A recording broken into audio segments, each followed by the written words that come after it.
Еще 9 января 2021 года я вам говорил, что будет продолжение ролика про деградатор, когда нажмякаете 100 лайков, а уже почти 300. Короче, автор получается. Держите ваше продолжение, деградатор, часть 2. А те, кто не видел первую часть, бегом ее смотреть, ссылка в подсказке или в описании. Этот ролик сделан наподобие лайв-режима. Дело в том, что я без подготовки сел и в один присест записал основную часть видео. Я сделал это специально.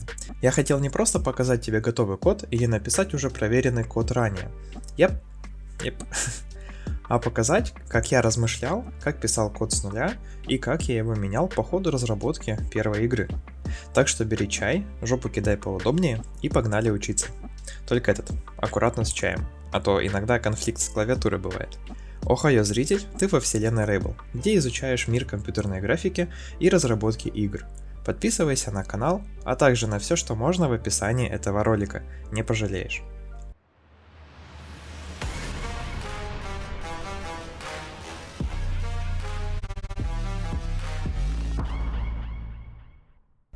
Что ж, началось все с поиска проекта на моем ПК.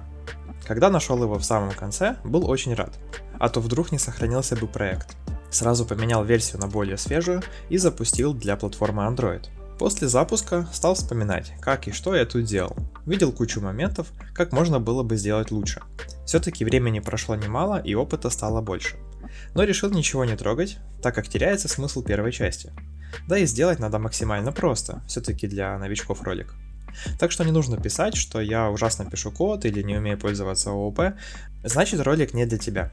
Подписывайся и жди ролики твоего уровня, тут для всех мест хватит. В качестве первой игры я покажу, как можно сделать вот такой кликер на реакцию. Если ты меня смотришь уже некоторое время, то скорее всего ты понял, что это за проект. Если же ты это не видел, то можешь глянуть видео в подсказке или в описании к ролику. И даже можешь эту игру скачать с Play Market. Но в деградаторе мы сделаем реализацию проще, для твоего же удобства. Суть игры простая. Появляются кружки, ты должен быстро на них нажимать, а лучшее время реакции увидишь в конце раунда. Все. Игра простая, будет 4 скрипта, и один из них будет значительно больше, чем другие. Но не пугайся, я все расскажу и покажу. Перед тем, как начать писать всю логику, я решил чуть улучшить дизайн игры. Иконки отдельных игр сделал 2. Потому что думал, что в одном ролике буду описывать 2 игры. Но потом решил, что это будет очень затянуто и непрактично. А про то, как менял дизайн, решил не убирать. Но так как этот урок не про Photoshop, то комментировать тут ничего не буду, кроме создания UI-анимации. Просто эту немалую часть я оставлю чисто для просмотра. Если не интересно, перематывай сразу к следующему тайм-коду.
Тут небольшая вставка с комментариями насчет анимации. Я решил сделать пульсирующий текст, потому добавил анимацию.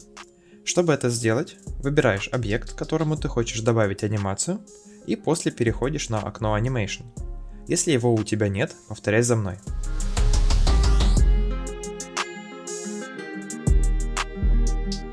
Дальше жмем Create и выбираем, где хотим сохранить анимацию, и даем ей имя.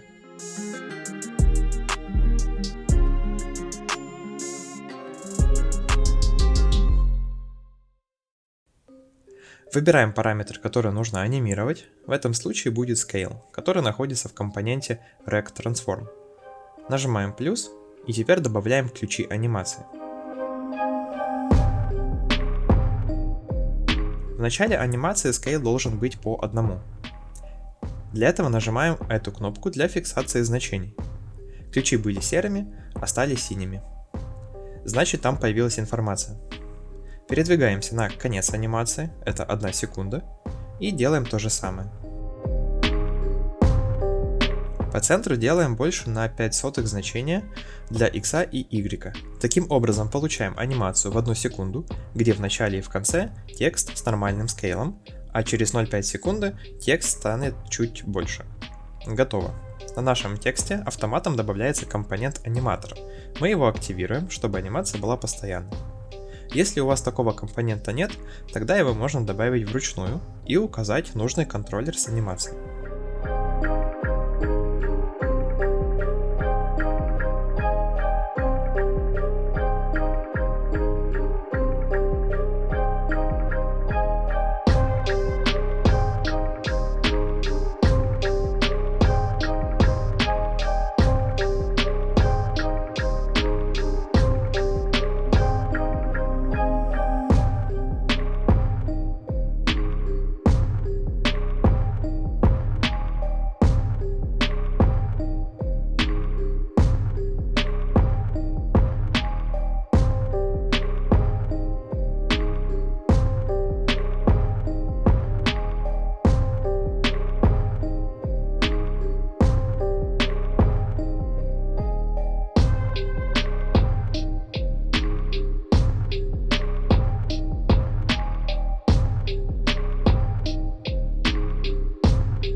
Итак, начнем реализацию игры.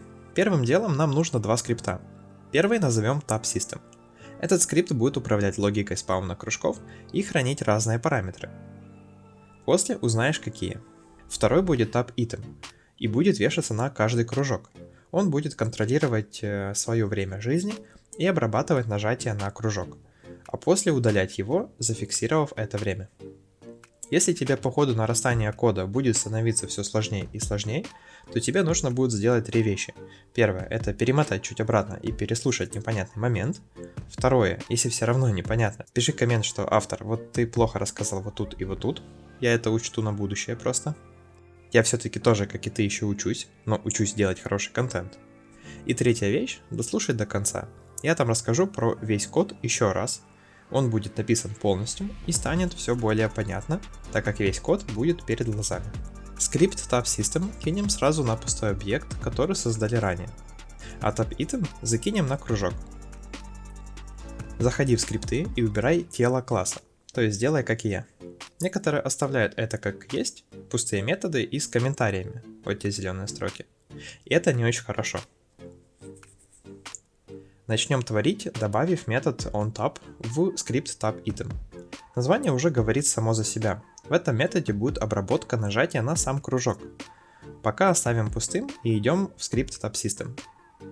Тут создадим вот такое статическое поле с типом самого класса и назовем instance. Но оно сейчас пустое, поэтому в методе awake его заполним таким образом. Слово this говорит, что в переменной instance будет храниться ссылка на этот скрипт. Если ты сейчас ничего не понял, то говорю.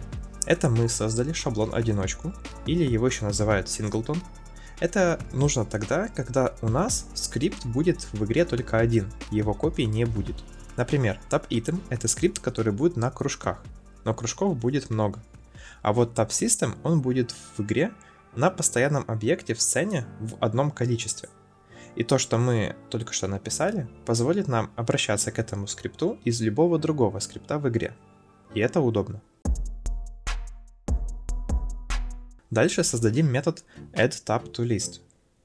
Из названия можно уже понять, что мы будем тут записывать время, которое прожил конкретный кружок. То есть кружок перед удалением будет отправлять в TabSystem информацию о том, сколько он прожил. Собственно, для этого мы ранее instance и написали, пока оставим пустым. Теперь в TabItem, написав такую строку, мы можем обратиться к методу addTabToList в другом скрипте. Без instance у нас бы этого не вышло. Логика этой строки такая. Берем скрипт TabSystem, ищем на него ссылку и в нем вызываем метод addTabToList. Надеюсь, пока не сложно. Идем дальше. В следующей строке напишем destroy, который удалит этот скрипт после передачи нужной информации. То есть на кружок нажали, он передал информацию о времени, сколько он прожил, и после его удаляем. Сам метод onTab сделаем публичным, чтобы мы его могли вызвать по нажатию на кнопку. Для этого выбирай кружок и жми тут плюс.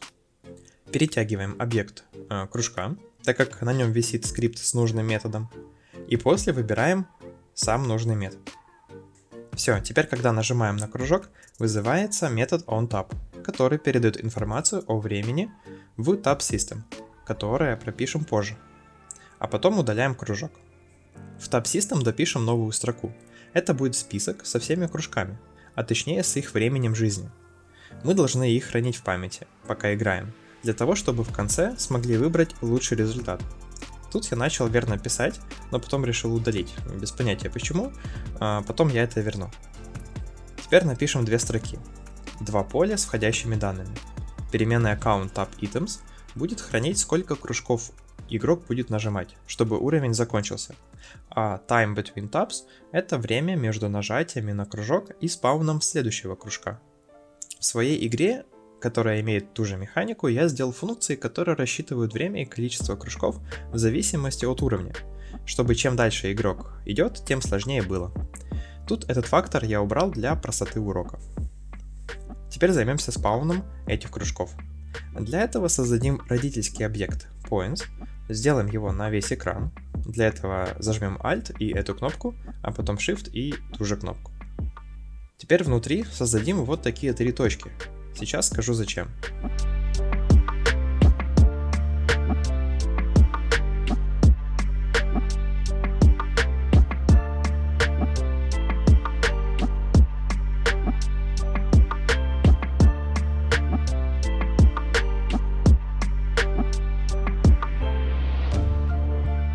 Дело в том, чтобы спаунить кружки, нам нужно установить границы, где они могут появляться случайным образом. Это можно было бы сделать разными способами, но я решил сделать это более наглядным, чтобы тебе было проще.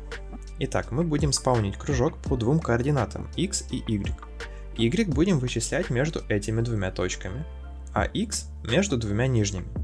Таким образом, получим случайную координату для спауна в нужном нам диапазоне. Теперь идем кодить. Сначала создадим три поля типа GameObject, где укажем наши три точки. Дальше создадим метод, который будет рассчитывать точку для спауна и спаунить кружок. Только еще нужно добавить поле с объектом, который, собственно, и будем спаунить.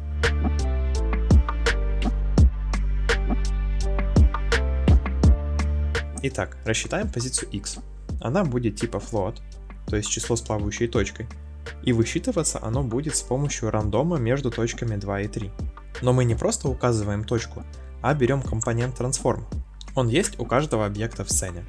У трансформа берем позицию по x. Тоже делаем для точки 3. Эта строка возьмет рандом значение между позицией x у точки 2 и позицией x у точки 3. Таким же образом делаем для позиции y.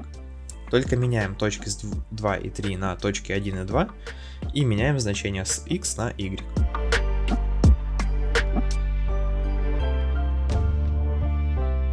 Супер, рандом позицию для нового кружка нашли. Но это только цифры, а нам нужно объединить это в позицию. Для этого создадим вектор 3 с названием NewPosition, где первый аргумент это позиция по x, второй по y и z будет нулем.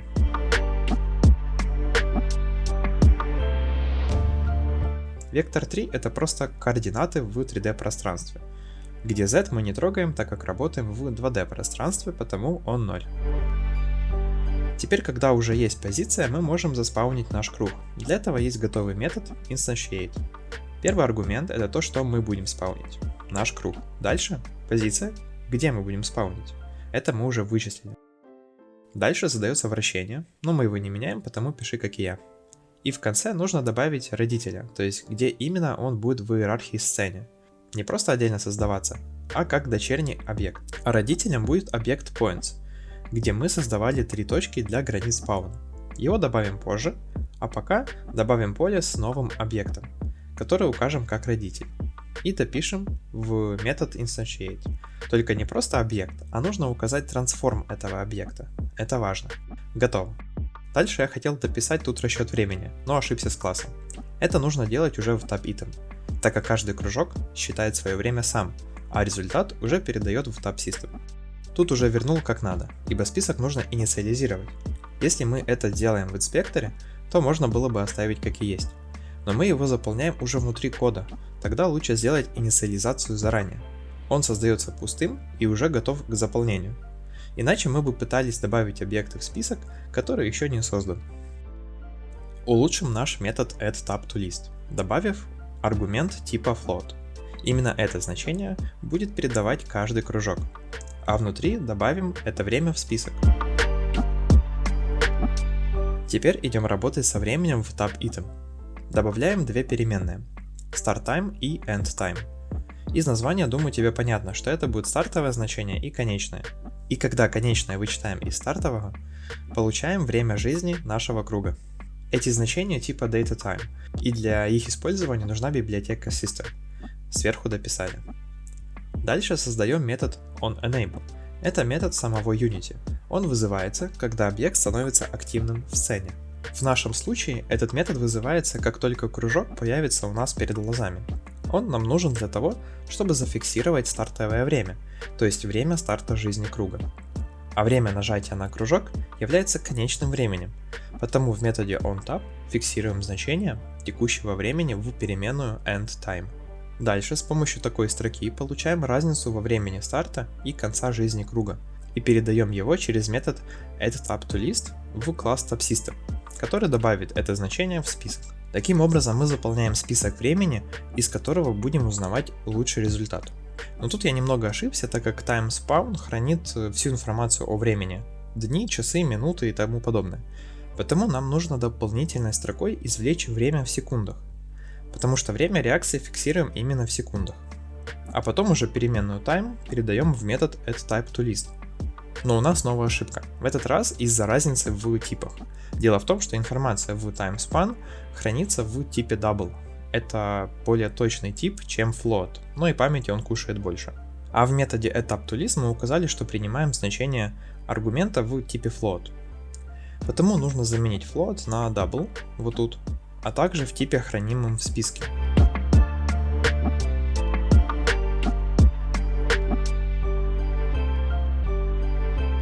Теперь ошибки нет. Думаем дальше. Если мы внесли время в список, значит на круг нажали и нужно заспаунить новый. Но если мы напишем просто вызов метода спауна, то оно заспаунит моментально после нажатия на предыдущий круг. А нам нужно сделать спаун через время, то есть с паузы. Для этого поменяем слово void в методе spawnitem на iEnumerator. Это мы метод превратили в карутину. Что это такое, углубляться сейчас не буду. Но она позволит нам сделать паузу перед новым спауном с помощью такой строки. Мы тут говорим, что сделай паузу на конкретное время, а мы его указываем через переменную time between tabs, а после выполняй код ниже. Супер, вот только вызвать эту карутину надо через словосочетание start coroutine. И передаем, что именно нам нужно вызывать.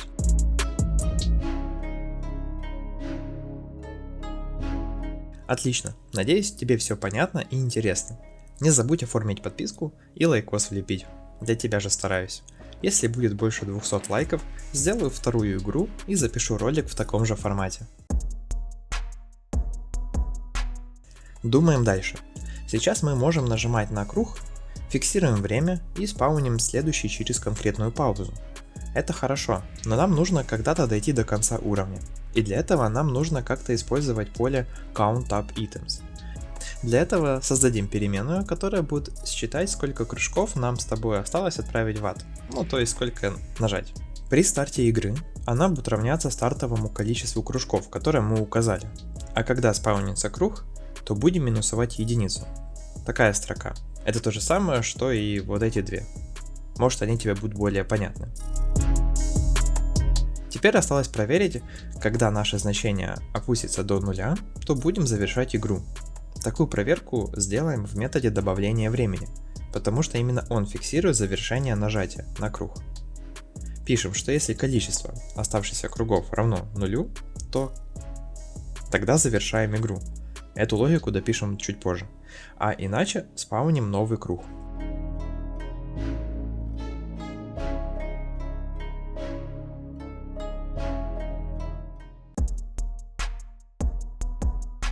По сути остался последний важный шаг, это оформить конец игры и возможность запуска следующего уровня. Что нам для этого нужно?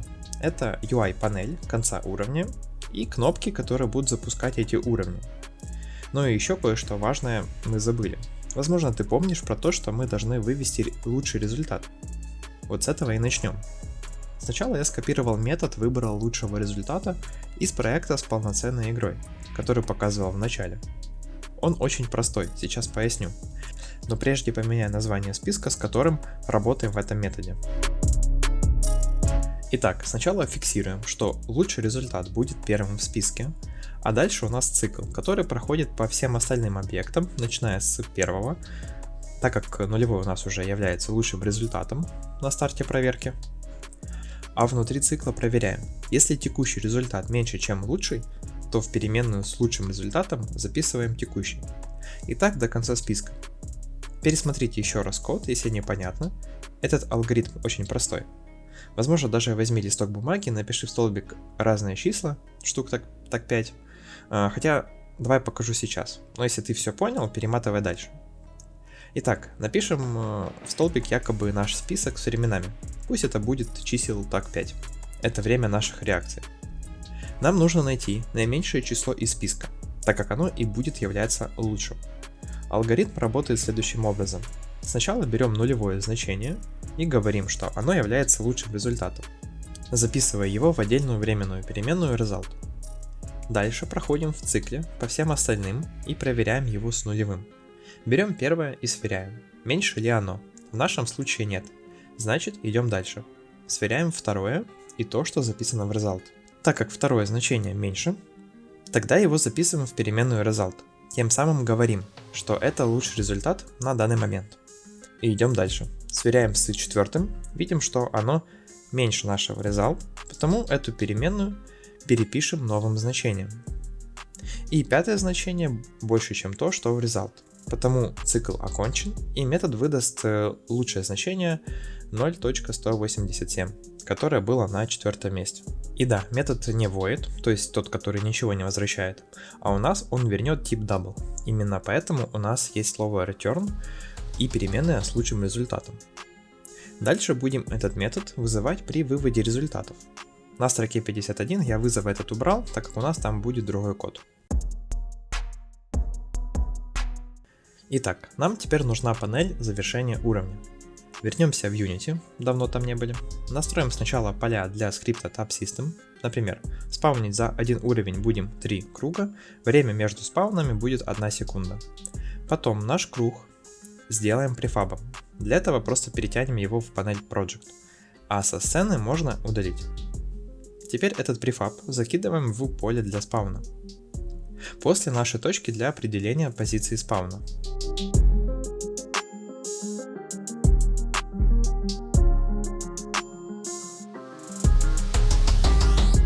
Готово. Наш скрипт TabSystem теперь знает, с какими данными работать. Теперь сделаем панель старта и финиша. Стартовую панель я решил сделать только из одной кнопки.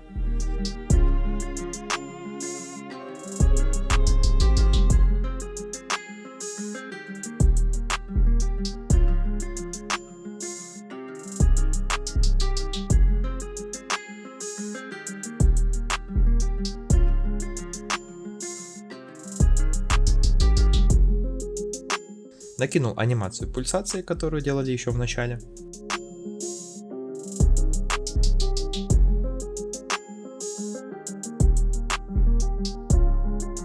Дальше делаем панель конца уровня. Все действия такие же, как и в первой части этого деградатора, поэтому без комментариев.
Теперь осталось все это закодить. У нас осталось еще только 2 скрипта. И первый создаем уже сейчас. Он небольшой и будет контролировать отображение кнопки старта и панели результатов. Назвал скрипт UI Panels Controller и закинул сразу на новый пустой объект в сцене. Допустил пробелы в имени, поэтому не сразу получилось добавить скрипт на объект.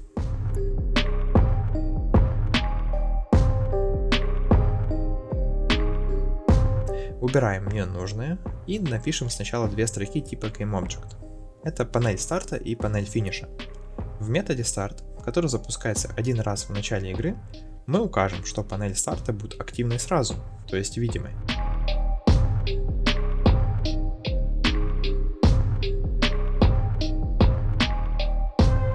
После добавим метод panelStartControl, который будет контролировать обе панели и не допустит одновременного отображения обоих панелей.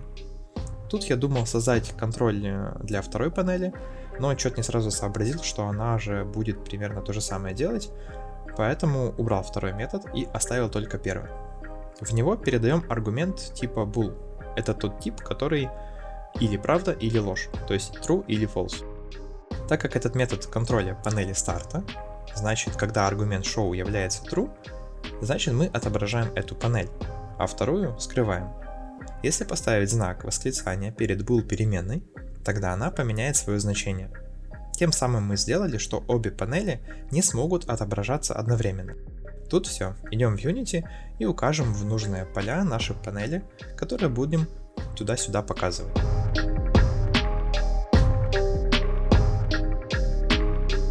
Дальше нам нужно создать работающие кнопки. Начнем с кнопки «Погнали дальше». Она просто отобразит нам кнопку старта и скроет панель результатов. А кнопка «Старт» уже запустит уровень. Для того, чтобы выводить лучший результат, нам нужно текстовое поле. Создадим его в скрипте.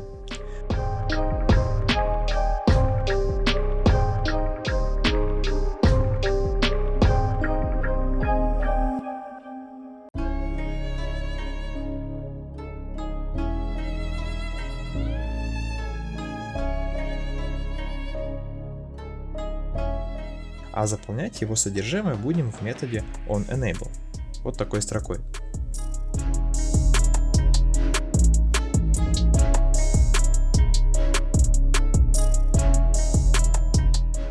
Тут мы обращаемся к объекту текст, берем у него параметр текст и присваиваем результат функции getBestTime, которую хорошо разобрали ранее, с настройкой формата в методе toString, который переводит числа в строку. F3 укажет, что нам нужно 3 знака после запятой, а в конце допишем букву S, чтобы дать понять игроку, что это секунды, а не просто абстрактное число. Осталось совсем чуть-чуть. Нам нужно сейчас создать новый метод startLevel в скрипте TopSystem. Вообще, по-хорошему, его создать надо в другом скрипте, новом, но решил не усложнять всю структуру. В этом методе мы просто запустим спаун наших кругов. А сейчас покажу, как этот метод мы будем вызывать. Мы его просто добавим на нашу кнопку старта. Но также нужно еще скрыть саму кнопку старт после ее нажатия. Для этого мы тут же добавим еще одно событие, которое скроет нашу кнопку.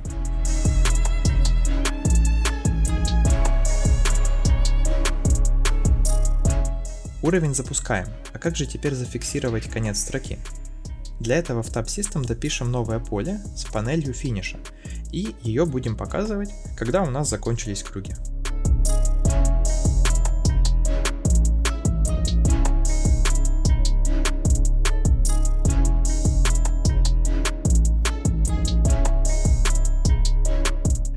Идем проверять.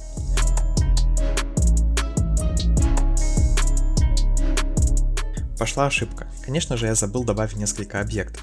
Первое — это текст с результатом, второе — это панель финиша.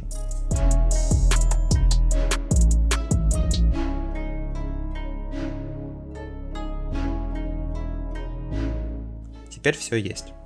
Но какая-то ошибка все равно остается, что у нас идет обращение к скрипту, который не инициализирован. После некоторого времени я решил пока добавить условие проверку, что если TopSystem не пустой, тогда делаем обновление текста.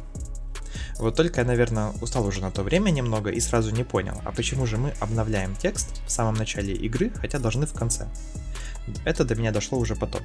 А пока посмотрим дальше. Ошибки теперь нет, ну и поле, получается, не обновляется, но это решим потом. Но зато вылез другой баг. После клика наши кружки остаются. Этот баг я знал заранее, просто хотел показать, почему это так. Дело в том, что когда мы написали destroy this, то this указывает на скрипт, а не на объект. То есть мы удаляем скрипт на объекте, а не сам объект. Поэтому если допишем вот так, то все будет окей.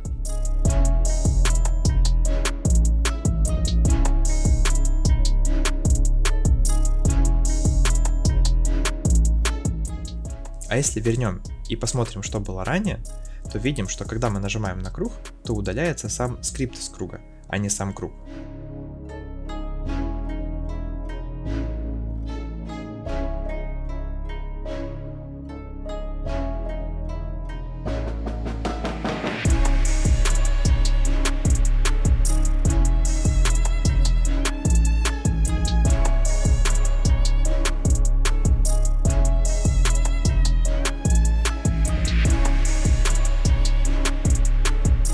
Проверяем. Теперь все работает, и панели переключаются. Но есть новая проблема. После старта нового уровня у нас кругов теперь не 3, а очень много. Опять же, оставил это на конец в обучающих целях. Внимание! Мы вначале заполняли список с временами, а также записывали, сколько кругов осталось. Но после уровня то у нас все эти данные сохранялись и перешли на следующий. Теперь их нужно удалить перед новым уровнем. Для этого добавим маленький метод clearLevel, где будем обнулять данные, а сам метод вызываем, когда уровень закончили. Внутри метода leftTabs у нас теперь снова будет равно стартовому значению, а не нулю, а список с временами очистим.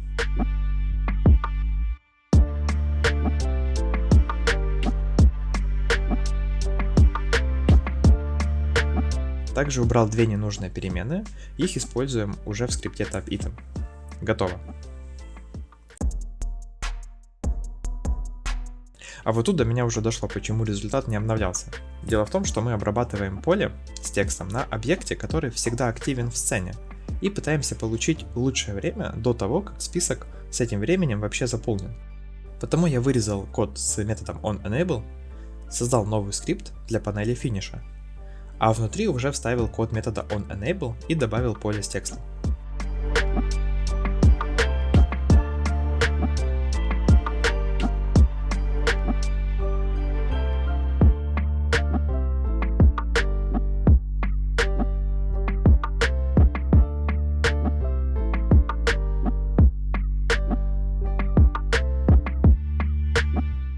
После добавил скрипт на нужную панель. Теперь, когда панель финиша появится, сработает метод onEnable. Теперь проверяем все вместе.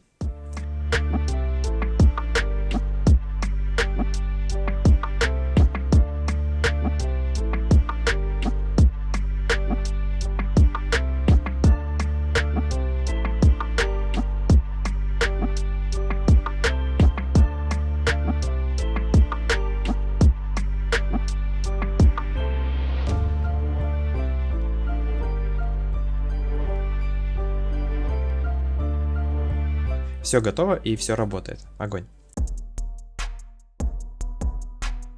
Наконец, давай пройдемся по всему коду сначала. А именно, посмотрим 4 скрипта и как они работают между собой. Я хочу тебе это рассказать, потому что до этого мы все делали по этапах. Думали, что зачем идет и как это сделать. Бегали туда-сюда по скриптам. А теперь код написан полностью, и мы все видим сразу. Нам с тобой будет проще разобраться во всей зависимости, чтобы стало понятнее. Итак, внимание, поехали. По мере разбора скрипты буду закрывать. Начну с finish панель. Тут все очень просто. Вначале поле для текста с результатом, которое заполнили в инспекторе. Далее метод onEnable будет вызываться каждый раз, когда мы отображаем панель финиша. Проверку на null по-хорошему нужно было бы оставить, но для простоты понимания убрал. В этом методе просто обновляем поле с результатом. Также указали формат строки, а именно 3 знака после запятой. Изменил немного название переменной, так как она должна называться с маленькой буквы.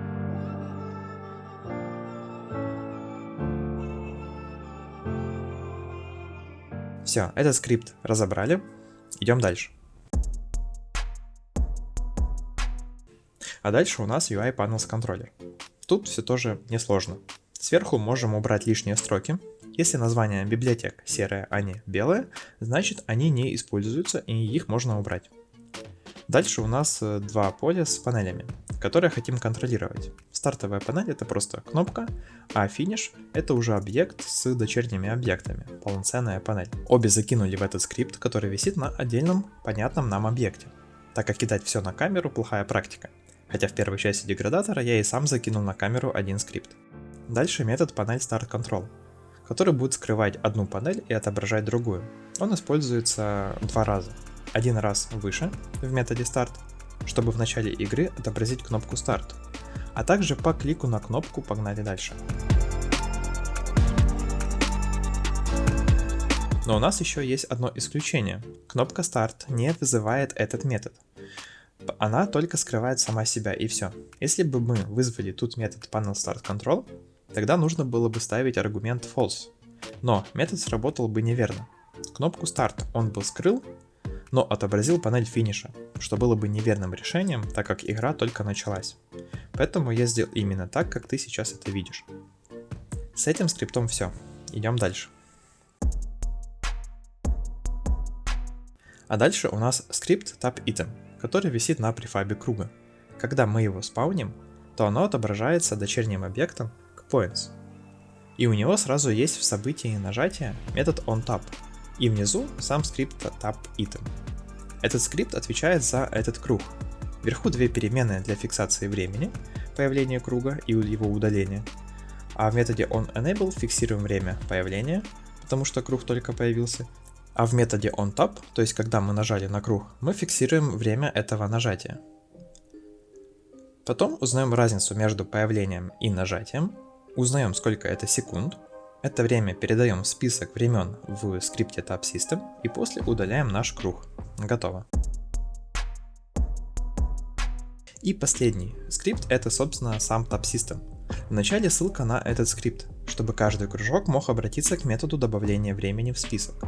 А эту ссылку заполняем в методе awake. Но опять же, именно ссылка на скрипт, а не объект в целом, на котором висит скрипт. Помнишь, я рассказывал про удаление кружка? Так вот, тут зеркальная ситуация. Дальше входные параметры, про которые ты уже в курсе, зачем они, поэтому не буду повторяться. Дальше префаб круга и точки, указывающие границы зоны спауна. И панель финиша для отображения панели завершения уровня. Ниже два приватных поля, то есть они не инициализируются из инспектора, а уже внутри класса. Это список с временами тапов и счетчик кругов. Кстати, если мы список сделаем публичным, то мы можем видеть то, как он заполняется по мере прохождения. В конце он сразу очищается, так как больше эти данные не нужны. Дальше счетчик кругов равен общему количеству. Потом метод, который вызывает кнопка Start. По сути, она вызывает первый спаун круга. Тут вроде тебе должно быть уже все понятно. Сначала пауза, потом расчет точки спауна, потом сам спаун, где первое это то, что мы спауним, потом где мы спауним, с каким вращением и кто родитель. В нашем случае это важно, ибо круг должен быть не где попало в сцене, а именно как UI-элемент, потому логическое решение было сделать родительским объектом point. И в конце счетчик -1. Дальше метод добавления времени в список, который вызывается каждым кругом. Добавили время, проверили, будут ли еще круги в этом уровне. Если нет, тогда отображаем панель финиша и очищаем уровень. Иначе спауним следующий круг. И последний метод подсчета лучшего времени, который вызывается при отображении панели финиша, чтобы обновить поле с текстом лучшим результатом реакции за уровень. Вот и все. Игра готова, можем еще раз проверить ее и поиграть.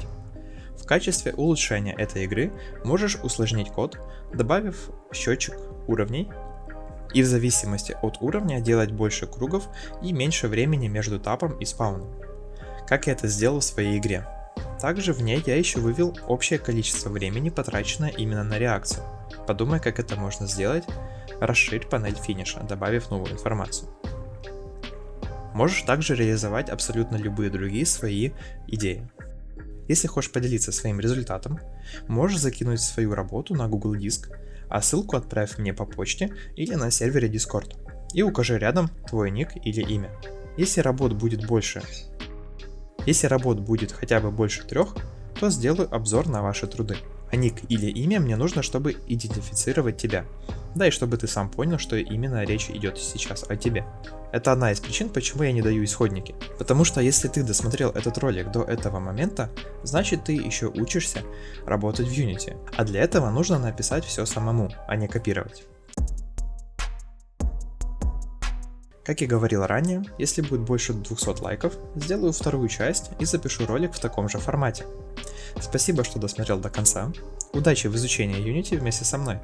С тебя лайк, подписывайся и ставь колокольчик, чтобы не пропустить новые ролики. Аригато!